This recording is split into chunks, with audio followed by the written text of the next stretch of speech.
Bismillahirrahmanirrahim. Assalamualaikum warahmatullahi wabarakatuh. Waalaikumsalam warahmatullahi wabarakatuh. Kayaknya pada semangat. Ini apa pengusaha banyak utang atau gimana nih? Saya ulang ya. Assalamualaikum warahmatullahi wabarakatuh. Waalaikumsalam warahmatullahi wabarakatuh. Wah, keren. Jadi doa saya kalau yang jawab salamnya kencang itu memang utangnya lunas ya. Amin. Baik. Saya dapat amanah ini dari Asalim ya. Asalim itu bagi Bapak Ibu yang mungkin baru mendengar gitu atau baru hari ini ketemu, itu adalah aliansi pengusaha muslim dan ada di 35 kota di seluruh Indonesia. Jadi Bapak Ibu yang hari ini hadir bersyukur sekali pengusaha muslim Tangerang, karena Bapak Ibu sekalian ketemu dengan orang-orang yang hebat, yang luar biasa ya, yang insya Allah bisnisnya itu bukan hanya sukses di dunia, tapi juga sukses di akhirat. Apa kabar Bapak Ibu hari ini? Semuanya baik? Alhamdulillah. Biasa. Wah, ini kurang semangat. Ini lihat wajah-wajahnya kenapa bermasalah begini ya? Kayaknya punya masalah nih. Mudah-mudahan setelah ikut acara ini teman-teman pengusaha menjadi hebat. Baik. Kalau ada pertanyaan seperti ini ya Bapak Ibu sekalian, sebenarnya Bapak Ibu episode bisnisnya hari ini itu tuh sampai di mana? Ya. Saya punya 4 gambaran ya. Kalau ini dibuat di sebuah film, di sinema begitu, ada judulnya misalnya Sang Pemula.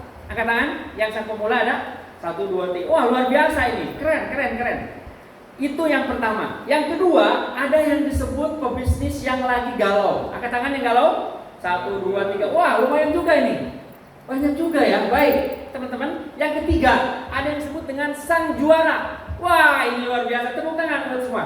Sang juara itu adalah the winners gitu ya. Jadi hari ini Bapak Ibu telah menguasai bisnisnya. Mungkin ada yang sudah 10 tahun, 20 tahun, 30 tahun, atau ada yang bahkan baru setahun. Tapi kalau yang ada sensitif, saya mau tanya nih, siapa yang utangnya di bawah 1 miliar? Wih, nggak ada yang angkat tangan nih. Di bawah 10 miliar, waduh, nggak ada juga, ini luar biasa nih. Dia di bawah 100 miliar, di atas, wah, ternyata hutangnya banyak saudara. Waduh, kalau ini jangan tepuk tangan. Jangan tepuk tangan, hati-hati. Itu tidak contoh tidak bagus. Nanti teman saya akan ungkap tentang ini. Dan terakhir, siapa di antara pebisnis yang hadir hari ini itu adalah mantan juara? Ada? 1, 2, 3. Wih, ada 7 orang. Wah, Pak Ade ini luar biasa. Kayaknya dari mukanya pebisnis hebat, tapi sudah jadi mantan sepertinya ini. Nah, Bapak Ibu sekalian, kalau saya ingin memulai dari sini, episode bisnis itu memang ada tahapan, ada leveling ya. Jadi apapun bisnis Anda hari ini, maka saya yakinkan bahwa itu tidak penting. Loh, kok bisa? Tidak penting. Kenapa? Karena itu masih urusan dunia. Saya akan memberikan share kepada Anda bagaimana tentang sebenarnya pebisnis muslim yang sukses di dunia akhirat. Next. Baik, di sini saya tampilkan hidup adalah pilihan. Life is choice. Jadi ada 2 pintu, bisa dilihat ini ya. Yang satu adalah pintu entrepreneur. Bersyukur Bapak Ibu dalam menjadi seorang pengusaha. Dan yang sebelah lagi adalah pintu worker atau untuk pekerja. Apapun profesi Bapak itu hari ini gak masalah. Tapi yang paling apakah bisnisnya penuh berkah apa tidak, gitu ya. Bahkan kalau saya buka pintu satu lagi, itu ada satu pintu ya, yang isinya kurang lebih kalau dibuka itu ada mungkin sekitar 100-an lebih profesi ya, yang bisa menghasilkan di atas 1 miliar per bulan. Penasaran? Nah, jangan hari ini, nanti kita akan bahas berikutnya. Baik, di sini saya ada 2 gambar Bapak sekalian, silahkan dipilih. Itu ada entrepreneur, yang sebelahnya muslimpreneur. Kira-kira kalau boleh saya tanya ya, yang membedakan apanya? Sebelah sini silahkan. Topinya betul, ya. Yang di sini jenggot, iya boleh. Sebelah sini jasnya sama Pak. Apalagi? Dompetnya. Dompet. Terus kira apa lagi? Jadi orang Yahudi pun berjenggot loh Pak. Saya berjenggot, Yahudi berjenggot, pakai topi. Hati-hati dengan packaging ya. Next, coba lihat berikutnya. Ternyata yang membedakan adalah apa? Yang paling mendasar adalah next, karakter. Ya, jadi karakter seorang pengusaha muslim is different. Itu akan berbeda dengan pengusaha yang non muslim ya. Jadi karakter pun adalah sebuah pilihan. Next. Bapak sekalian, realitas bisnis hari ini ya, realitas saya bagi 2 supaya lebih cepat ini. Di sebelah kiri itu adalah warna merah dan di sebelah kanan itu adalah warna hijau. the end of mind-nya, endingnya ya di paling bawah itu adalah yang satu adalah maslahat bisnis atau saya menyebutnya bisnis menuju surga gitu ya. Nah yang sebelah kiri itu adalah bukan maslahat, muslihat bisnis, itu yang akan menuntut ke neraka. Alhamdulillah min dari. Apa kriterianya? Coba Bapak Ibu bisa lihat. Yang sebelah kiri itu mengandung maksiat, sangat melanggar syariat. Kemudian berbuah untuk rugi di dunia, kemudian tidak mengandung berkah dan merugikan di akhirat. Nah, di sebelah kanan sebaliknya. Jadi sesuai dengan syariat, kemudian mengandung keberkahan dan sukses dunia dan akhirat. Next. Bapak sekalian, apakah itu sudah cukup? Cukup enggak? Belum. Mau apa lagi? Saya ingin the end of mind. Paling ujungnya apa? Anda kalau meninggal itu ingin dikenang sebagai pengusaha. Ya, sebelah sana. Oh, pengusaha kaya raya boleh. Sebelah sini? Mati masuk surga. Wah, itu terlalu cepat itu proses. Baik, tapi keren. Ujungnya masuk surga ya. Jadi Anda mau dikenang sebagai, saya menyebutnya legacy. Ya. Jadi pengusaha banyak, pengusaha keren banyak banget. Tapi ketika sudah meninggal, apakah cukup nanti orang berdatangan, ada bunga dan seterusnya? Wah, luar biasa. Sehingga memacetkan semua. Apakah hanya dikenang kemacetannya? Misalnya begini, masyarakat akan berkomentar gara-gara si bapak ini meninggal, kok jadi macet gitu ya, dan sebagainya gitu. Next. Baik, Bapak sekalian, kalau saya gambarkan, maka bagi seorang muslim, mimpinya adalah satu, kira-kira apa nih? Memiliki bisnis yang besar, setuju? Setuju nggak? Bisnis besar? Setuju.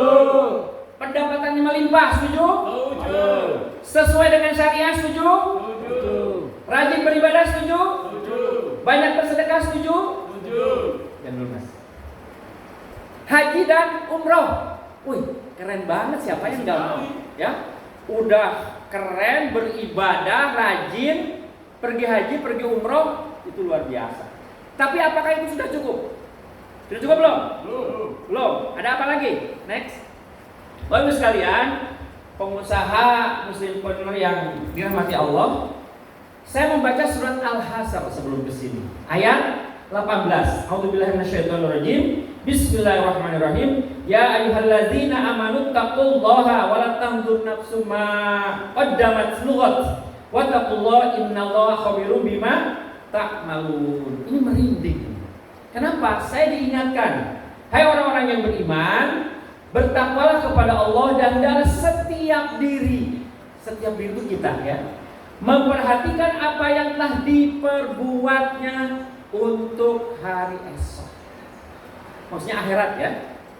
Dan bertakwalah kepada Allah, sungguhnya Allah Maha mengetahui apa yang kamu kerjakan. Bapak sekalian, sebagai pengusaha, apa yang dibayangkan setiap hari ya, detik per detik, menit per menit, jam per jam, day to day, hari per dan sebagainya. Biasanya apa yang dibayangkan? Cuan. Nah, apa itu cuan? Untung, profit. Nah, biasanya itu.